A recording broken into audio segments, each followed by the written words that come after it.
could you repeat your question? Oh, just I'm just wondering why your region, like in the CLC Canada manual, people are invited to discern making a commitment after session 13. Mhm. But what I understood is from in your region, people pray the exercises, and then the second week of the exercise, they discern to make the commitment. Just Yeah. wondering why, what's the thinking behind that? What we found in our region, when they do the temporary commitment in early on, like a 13th week, a lot of times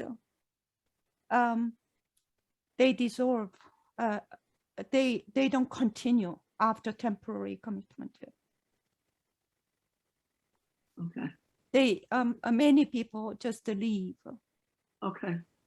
So You want it to be a deeper experience before they make the commitment. That's right. Understand what CLC is and what we are doing, what Ignatian spirituality, before they make any kind of commitment. So we do make for 13th week as an initial commitment, and also people are afraid of the words commitment. They don't like that at all. So what we say is not to the entire series all the way to permanent yet, just to think of this manual, finishing manual 1. So we made that initial commitment to committing themselves to just the finishing manual 1. And then they go on to the spiritual exercise. And when they make an election during the spiritual exercise, they do the discernment, committing to the temporary commitment. Okay. Thank you. Thank you. Go ahead. Any other questions? So here's my suggestion. We go ahead and move into cohorts now. Which means we can finish them a little bit earlier. And then in the cohorts, what my challenge to you is that everybody on this call has made a temporary commitment, whether you did that formally or informally. And so you know the process, you know what you went through. So my invitation is in the cohorts, really break open this stage and approach it as guides or perspective guides. So think about yourself as a guide, either the experience you already have of walking with the community through this stage. What are you learning? What have you learned? What questions do you have?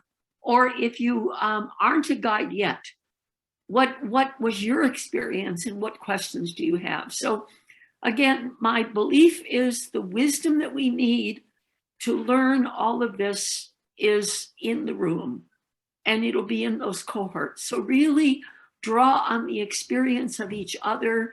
Your leader in the cohort will be prepared to do that.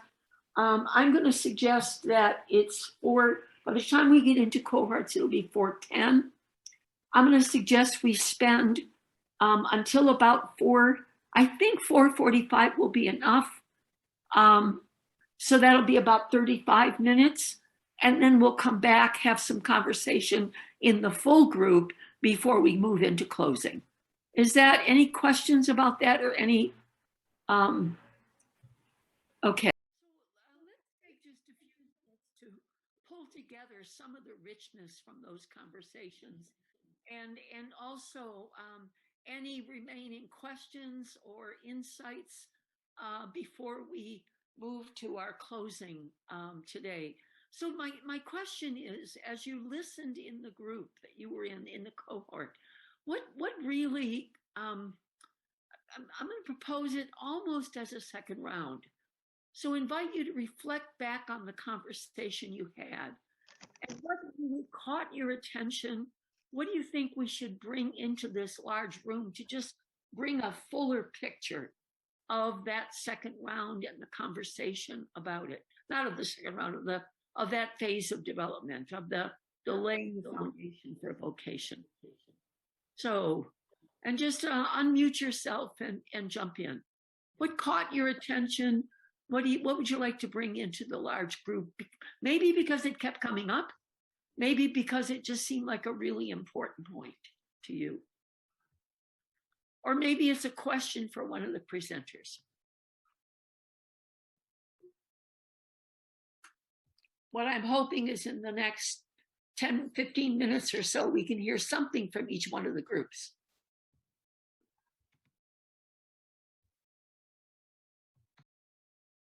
So take a moment, reflect back on that time, and when you're ready, someone jump in.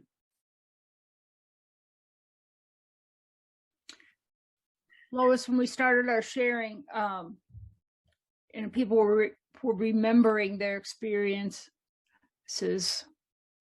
and it was, for me, a little bit like watching people remember their favorite birthday party or Christmas celebration or what, something, because to a person that shared, and I think pretty much all of us did, they were really happy remembrance. And actually somebody said something about the words of the graced history thing was mentioned, that was part of the deal. And that too was actually a key opportunity for this person, I think, to see the need for moving forward, or not the need, the gift in moving forward. Yeah, that's the word, gift. Mm-hmm. Not, I have to do this now, but it's an opportunity, why would yes, I'm going to do this now. It's just different. So that was kind of fun, actually. Experiencing it as a grace and just a joy. Yeah.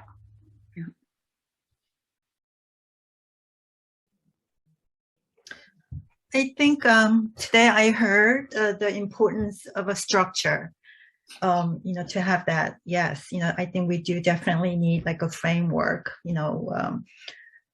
but also I always go back to the person of a guide, like the person that we are, important in, whether we work on ourselves or, find out, how we can be a tool to be used by the Spirit.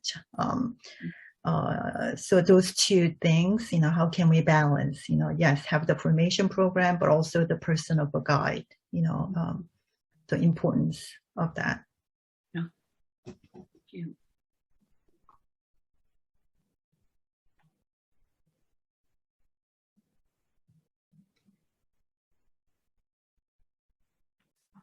If you want to speak, make sure you unmute.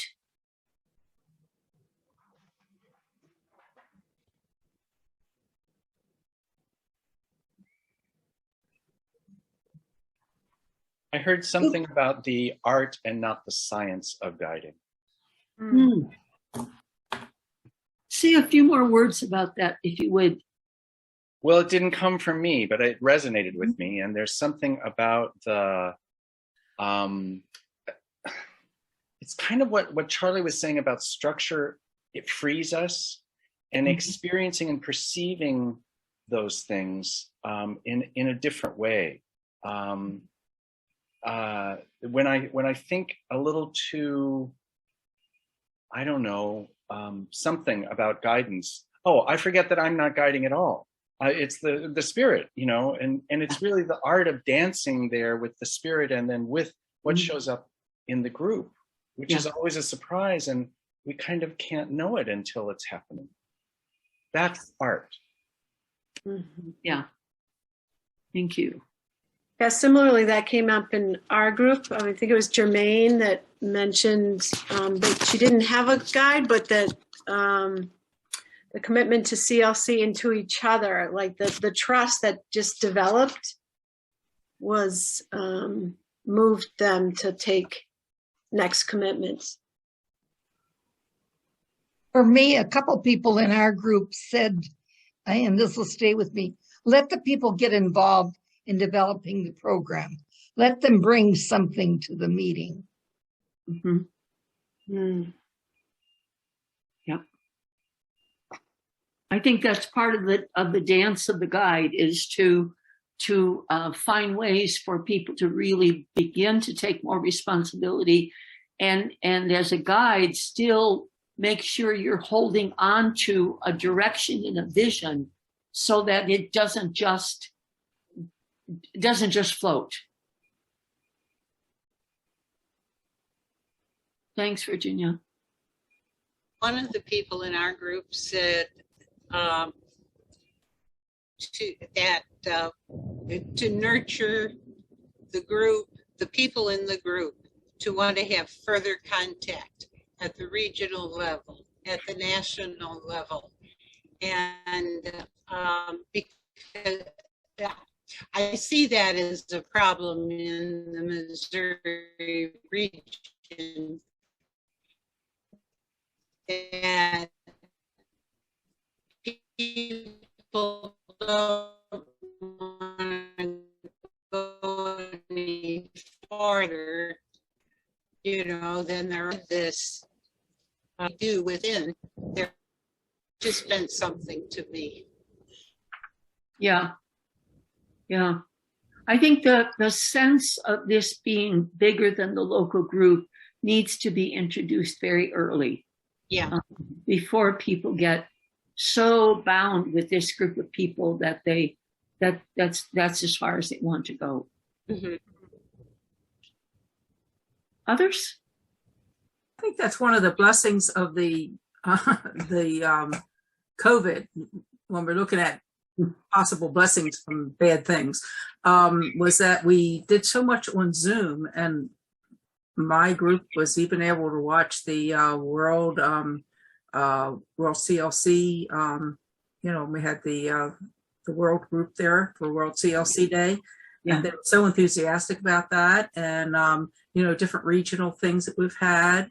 We had our a cluster thing last January, and several of them attended that, which they probably wouldn't have thought about. Well, I got to drive all the way out there, and it's in January and it's cold. But I think the Zoom really made them feel part of the region and actually part of the world. Yeah. And my experience is, once people do meet each other, they want to be connected. Right. Others? Anyone else? What else came up that is worth we should bring into the large group?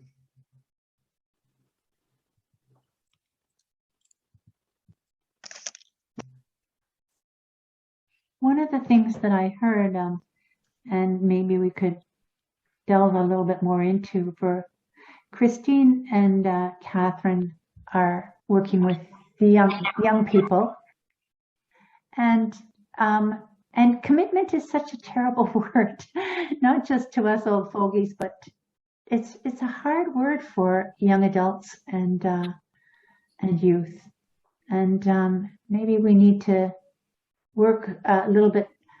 Maybe we can help a little bit, come up with ideas as to make it a little bit more inviting. Mm-hmm. Yeah. It also seems like a developmental stage.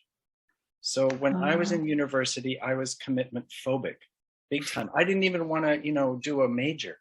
Mm-hmm. So I needed practice and help and guidance in actually standing in commitment that was still about spiritual freedom in our context.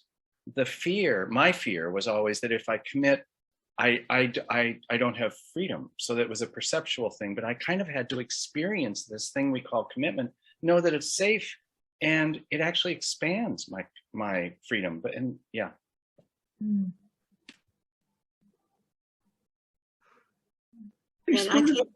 Go ahead. I was just going to say, providing opportunities for them to experience silence, to reflect on their experiences, and CLC as a way of life, kind of just plant some of the seeds, I think, kind of invites them to keep going deeper, I think. What about phrasing it just as a commitment for a year, and each year you keep renewing it until you're ready to make the permanent commitment? I think that makes it a little bit more accessible for people. Oh, 12 months? Yeah, I can do that. You know, and then the more they do it, then they want to go deeper and deeper. And then eventually CLC does become their way of life and they want to make a permanent commitment, or they decide it's not their way of life and they have the freedom to leave. So. And I think that's why we put so much emphasis on the renewal of the commitment every year, to remind them, you know, so that they have time to think about and process. So, because I was also interested in hearing how other groups are doing the renewal of the commitment, you know, not just, you know, the first, you know, temporary commitment and permanent, because there's a process going through to that end.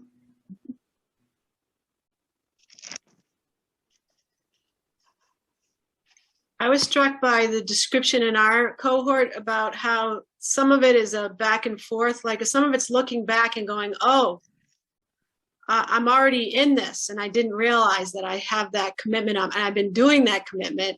And then some of it's a nudging forward. But it reminds me of the Emmaus story, how we look back and we don't see Jesus. We're need to remember. Yeah. And the heart of that story is, can we take the time to sit back in prayer and discernment and say, oh, my heart was burning within me. Yeah. You know, and realize the gift. Yeah. Yeah. And look at the friends we get on the way. Mm-hmm. Yeah. And also I realized often people commitment as they think it's a chain instead of a commitment with God. It's not a chain, it's a blessing with God. But people think a different way. That's why, oh, I don't want to commit, especially permanent commitment. So as a guide position, how we guide them to, this is not a chain, it's blessing. Yeah. It's a freedom. Yeah, freedom actually. Yeah. Yeah. Someone from my group mentioned that CLC helps us deal with the church to become mature adults. And I think that ties in with this thing about being chained to something. And authority a lot of times wants to oppress us or to put us in boxes. And whenever we make a commitment, it sounds like, oh, what did I just get myself into? So there's that fear there and trepidation that there's not freedom there, but there's enslavement. And when you have to experience CLC to see that it is different, that it is not, it's not slavery. It's a joy, as someone said earlier, a real joy. Yeah. I think too, we have to acknowledge that what we're asking a lot of people, that skills around active listening, they're huge. People do seminars and counseling courses how to do it. And we sometimes think that just because people sign up for CLC, they're going to have the skill. And I just wondered if people have found suggestions on how to bring people into development. I know modeling was one that I've heard talked about today, but I think a lot of the fear comes because people haven't had an experience with this. And people are at different levels when they are different sophistications around it when they join. And sometimes I think we act as if it's easy and it's not. Mm-hmm. Actually, what occurs to me is that might be one of the things we want to spend some time on in our next, in the February sessions, is how do we work with people to develop that capacity, both the listening and the speaking capacity. Yeah. Mm-hmm. Yeah, I would certainly support that. Me too. Go ahead. Anything else? I don't want to, we can wrap up when we wrap up, but I don't want to cut anyone off either. It's a comment in my group that being a guy is such a blessing, but it's also a monumental task. And we were wondering if in the future we can have it as part of the guides training process to organize peer supervision in order for each one of us to be a better guide. Yeah. It came up in one of my groups too, peer supervision, and also just a community of guides where there's a regular place for people to talk to each other. Actually, we have that in our region. We have a group guide and coordinators meeting every month. So We have that in Detroit too.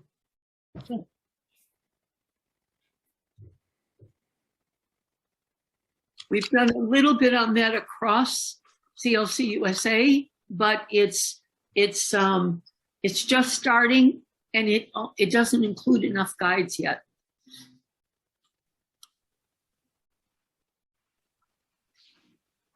Okay. Any final? The stuff, everything from today will be available on the website. The PowerPoints could be available now, but the presentations will be available as soon as we get them edited and up. I would, again, really encourage, we will send out some pre-work for our sessions in February, but that'll be a little while before we send that out. And the one thing I would say is really, if you're not really familiar with the process of growth and the charism, just use it for prayer. Take some time with it over the course of the next 4 months. Getting inside that as a guide is really an important thing. Really being familiar with those documents and learning from the experience of the world community. All right, let's take a moment. I think let's give the group a sense. Let me tell you where we're going. Closing, I want to do a little bit of an evaluation now. Invite you to just comment on the process of the day. And then Marianne Cassidy is going to lead us in an awareness examen on the day. And then we decided that we would switch the song, and in honor of Thanksgiving weekend, we would have, it's a YouTube that's called A Grateful Day. And so we'll close with that. So unless there's other business, I'm gonna suggest that we just take a moment, just reflect back in your own heart about the day. The sharing first thing this morning on prayer, the presentation on the community meeting as communal discernment, the cohort that followed it, and then the conversations this afternoon about the second stage of growth. And then just put in the chat just a few words about what your evaluation of the day, any suggestions you have for what we should do differently would be particularly helpful. But this way, everybody can get a sense of what people in the group are thinking and feeling and wanting.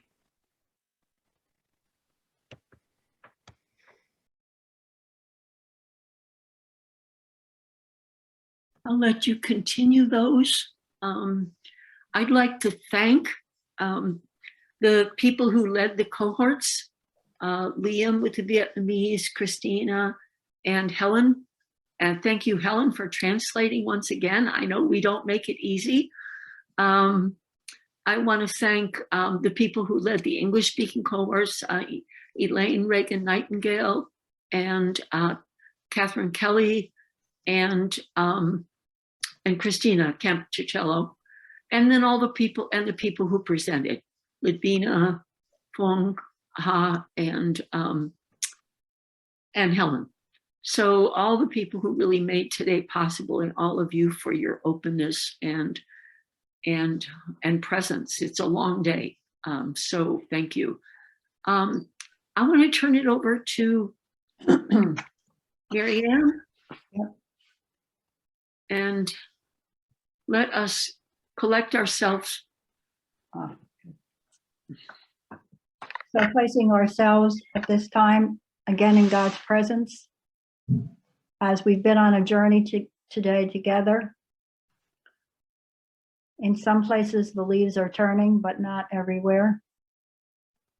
Aware that God wants us to treasure these final moments, take a few deep breaths.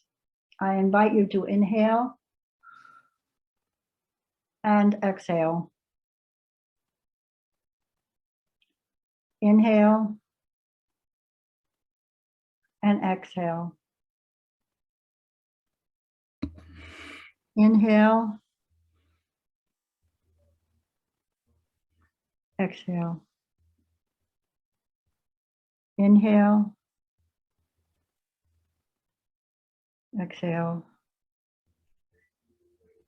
Allow your breathing to make you more aware of God's presence within you. Inhale, exhale.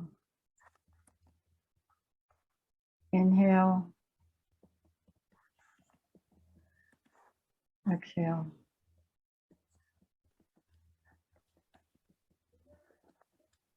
I invite you to replay your day, beginning with the time you awoke this morning. Notice in detail the texture and flavor of your breakfast. Notice the gifts of creation you enjoyed since early this morning. Pause and thank God for those gifts.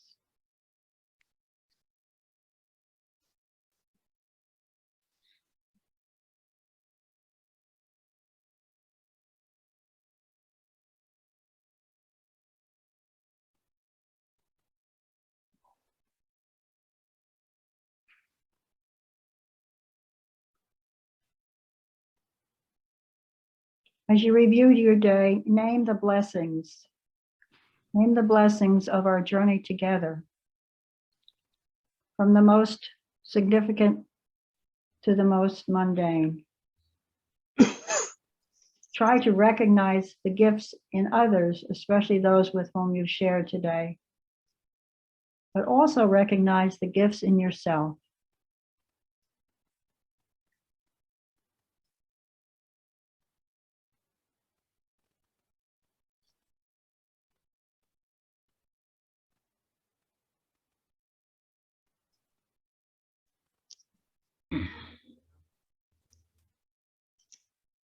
Perhaps as you pray over the day, there is a significant feeling or an interior movement that you're aware of.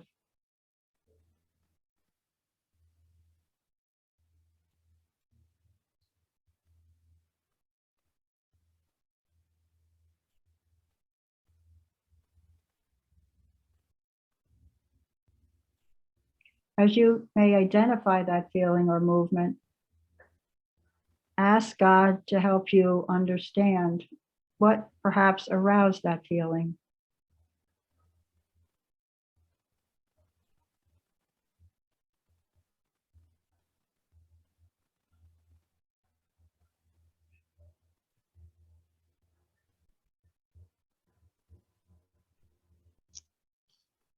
Did this feeling draw you closer to God and others, or did it lure you into doubt or confusion?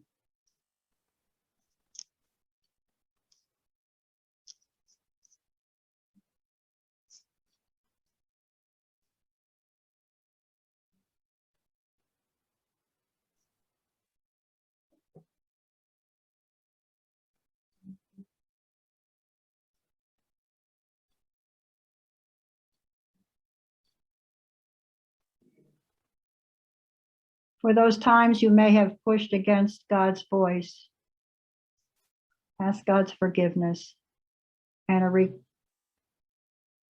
a sense of repentance.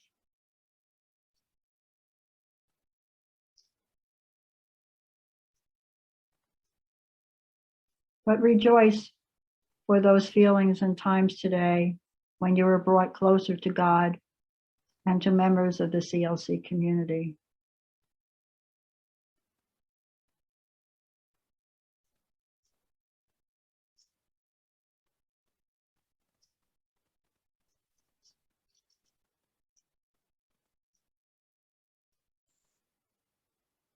Thank God for the gift of his love, which is eternal.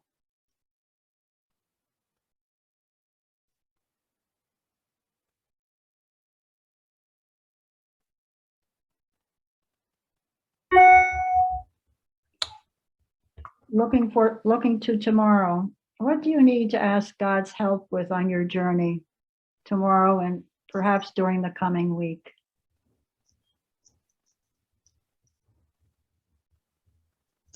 God wants to be there with each of us in each moment of our day.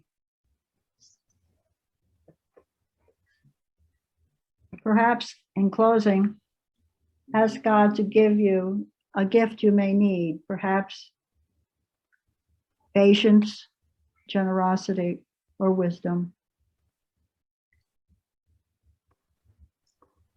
Just take a moment to ask God for the graces on your journey tomorrow and the coming week.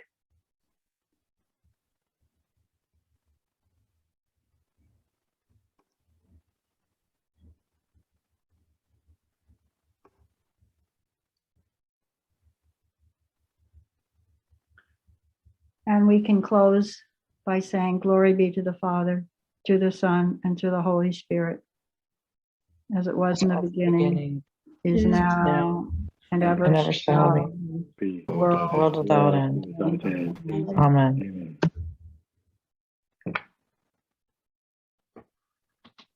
Thank you, Marianne.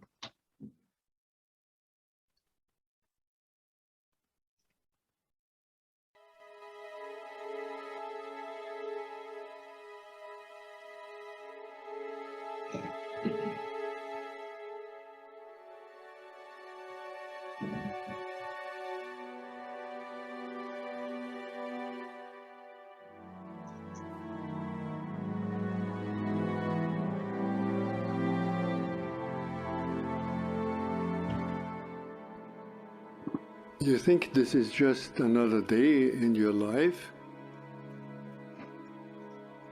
It's not just another day. It's the one day that is given to you today. It's given to you. It's a gift. It's the only gift that you have right now. And the only appropriate response is gratefulness.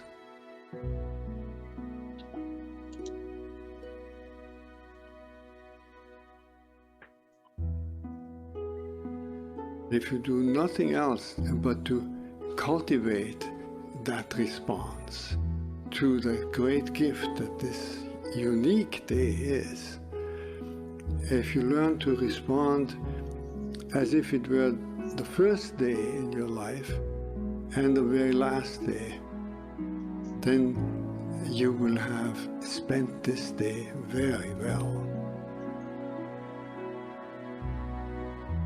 Begin by opening your eyes and be surprised that you have eyes you can open. That incredible array of colors that is constantly offered to us for pure enjoyment. Look at the sky. We so rarely look at the sky. We so rarely note how different it is from moment to moment with clouds coming and going. We just think of the weather, and even of the weather we don't think of all the many nuances of weather. We just think of good weather and bad weather. This day, right now, is unique weather. Maybe a kind that will never exactly in that form come again. The formation of clouds in the sky will never be the same that is right now. Open your eyes, look at that. Look at the faces of people whom you meet. each one has an incredible story behind their face, a story that you could never fully fathom. Not only their own story, but the story of their ancestors. We all go back so far. And in this present moment, on this day, all the people you meet, all that life from generations and from so many places all over the world flows together and meets you here like a life-giving water if you only open your heart and drink.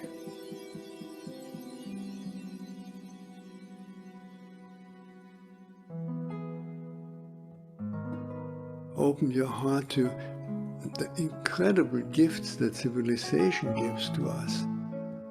You flip a switch and there is electric light. You turn a faucet and there is warm water and cold water and drinkable water. It's a gift that millions and millions in the world will never experience.